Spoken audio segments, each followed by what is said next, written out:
Yo, what is going on, guys? Welcome back to another lesson. In today's video, you're going to learn all about the try catch block and how you can handle exceptions and error handling inside of your app. Without further ado, let's just jump straight into it.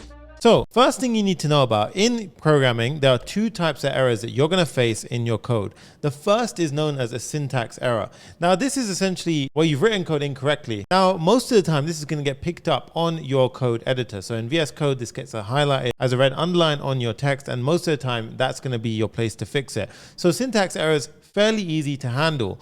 The next type of error is called a runtime error. Now, runtime errors actually occur when the program's running, hence its runtime. So an example of this is if we call an invalid function or variable as our program is executing. These types of errors are known as exceptions. So how do we handle these kind of exceptions? This is where the try, catch, and finally blocks come in. This is the syntax we use in JavaScript to go ahead and handle errors inside of our code. So a few things that we need to take notice of. The first important point, the try statement. So notice how the first block is our try statement. Now, this is where we'll put all of our code that we want to run in a protected fashion. So any code that runs in here is essentially protected to a degree, because if an error was to go ahead and get raised, or an exception was to go ahead and get raised during runtime, it will go ahead and fall into the next important bracket, or the next important point, the catch statement. So this is the block that goes ahead and handles any errors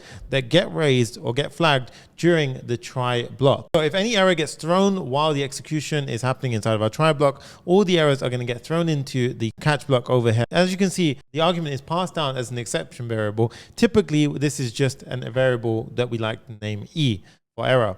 Okay. The next important point is the finally statement. Now, it's important to know that this finally statement is actually executed regardless of if the code had an error or not. Just know that the finally block is always going to run. So if you've got a piece of code that needs to run, irrelevant of pass or failure from the above try catch, then it belongs in the finally block. And the fourth most important point, which we're going to cover, is the throw statement. So this is essentially if we have any kind of error inside of our app, either the program by it crashing is going to raise an error by itself or raise an exception, or we can manually throw a custom error to basically signify to our program that an error has occurred. Now, before we go into our first example, it's worth mentioning that you have to use a catch or finally block when you're using the try clause. If you do not use the finally or catch block when you're using a try block, you're going to notice that you're going to get an uncaught syntax error whereby it's missing catch or finally after try. So as I mentioned before, that's the first type of error. That's the one which we have to fix in the editor before we can continue on. So hopping into our first example, how do we throw a custom error? So in this case, we've got a variable with the value of 1, 2, 3. Now this is going to be, for this demonstration, either a number or it's going to be a string value. And the reason why this doesn't matter is because inside of our try block, as you can see over here, where I actually reference that variable, I'm adding a little plus operator before it. Now what this actually means is it's going to get the numeric representation of that variable. So if it's a string, essentially it's reading it as 1, 2, 3. Now, what we're doing here is we've got a try and catch block where we're catching any possible errors that get raised in our try block. And all I'm saying here, if the number representation of our variable is not a number, then it's going to throw an error. And inside of it, an error, you can see we can put our own custom text. So this is the syntax for throwing a error. So in this case, we throw a new error object with the error message being this is not a number. And as you can see afterwards, if there is no error, it will basically pass this line and it will say my number is. So as you can see here, if I pass a number or a string, it will say my number is 1, 2, 3, or the string representation. Now, if I was to pass in a mix of characters, you can see we get an error. Now notice how we caught the error and it console logged it out. So in this case, if I was just to prove that this is not just a random error, so we can say the error was caught. So the error was caught. So in this case, you can see the error was caught and then it pops the error out. So as you can see, this is actually a controlled way of handling errors. Now, why might you want to do this? Inside of an app or inside of a website, you might want to raise a little toaster notification to say, whoops, something went wrong. As opposed to if you didn't have a catch block, your app would just simply crash. You never want that to happen for your user, hence why we use try catch blocks. So in this case, as you can see, it will pass if it is a number, and it will fail, or it will throw an error if it's not a number. Let's hop over to our second example. It's a good practice to actually go ahead and rethrow an error or check the condition of an error before we actually go ahead and handle it. So looking at the same example, here we're doing our try block, and instead this time when we catch that same error, I'm actually checking the error name, and some certain errors actually go ahead and have a different type. So in this case, you can see I'm no longer throwing a error type, I'm throwing a type error. And type error is whenever we want to go ahead and reference something regarding the type. So in this case, we're checking if the error.name, which is a property of the error object, we're checking if it's of type error, then we're going to go ahead and console log it. Otherwise, we're going to throw that error a level up. And this is known as bubbling the exception up in the tree. Okay, so essentially what just happened is if it is a type error, then we will handle that inside of this block of code here. So in this case, you could say, a toaster could come along the side of the screen, whatever you want to do. But we're saying in this case that we want to handle errors of a type error. However, if it's any other type of error, we're not prepared to handle that, in which case it will bubble up and the app will actually crash.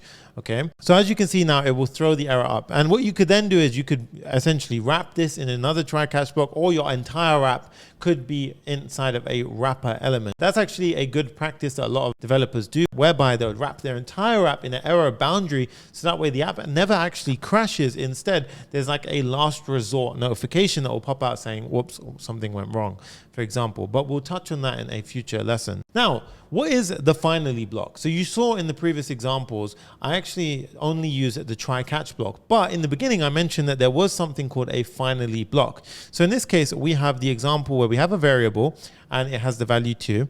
And in this case, all we're doing is we're trying to console log it. Now notice how my variable, I accidentally misspelt the name.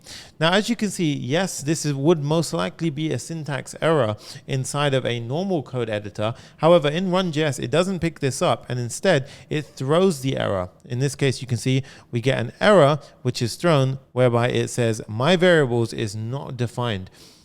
Now, if this slipped through the syntax error check on a normal editor, and we ended up deploying this to production, you would now see without a try catch block, this would crash the app. It would no longer be able to reference the intended variable, and it would go ahead and think that you made a mistake, it'll crash. So in this case, by having a try catch block now, you can go ahead and catch that error, stop it from crashing the entire app. And in this case, we're just typing in, whoops, my error is not defined. So in this case, whoops, and we're listing out the error. But in your app, you could go ahead and handle that error in a more user-friendly approach. Now look at finally, okay? Now remember, finally, irrelevant of the above, if it was a success or failure, or if an error was caused or not, the code located in the finally block will always run. So in this case, you can see the error was thrown. However, this will run no matter what. So really good, for example, if you had a connection to a database, and regardless if you pulled the data in or not, finally could be where you would cut the connection with that database. Now, what if we forget to use the catch clause, right? So I mentioned earlier that you had to have one of the catch or finally. However, what if we didn't use catch and we just had finally? So in this case, you can see if we have a try and finally block, in this case, we might have some code here, and it, in the end of it ends up throwing a new error. As you can see here, what's happened is finally will always run as we intend.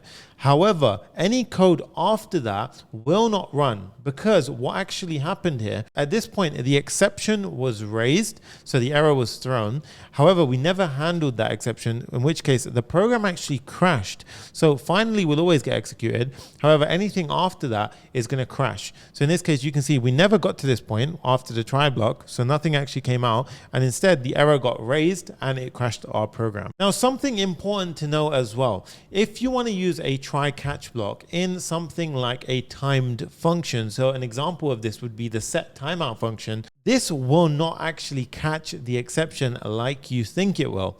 So if it's ever in a timed piece of code, it's worth knowing that In this exact layout where you've got a try catch and a set timeout inside, it's not going to work the way you expect. So in this case, I'm going to change this to be 2 seconds. And as you can see now, after 2 seconds, we get the error saying this won't work, dude.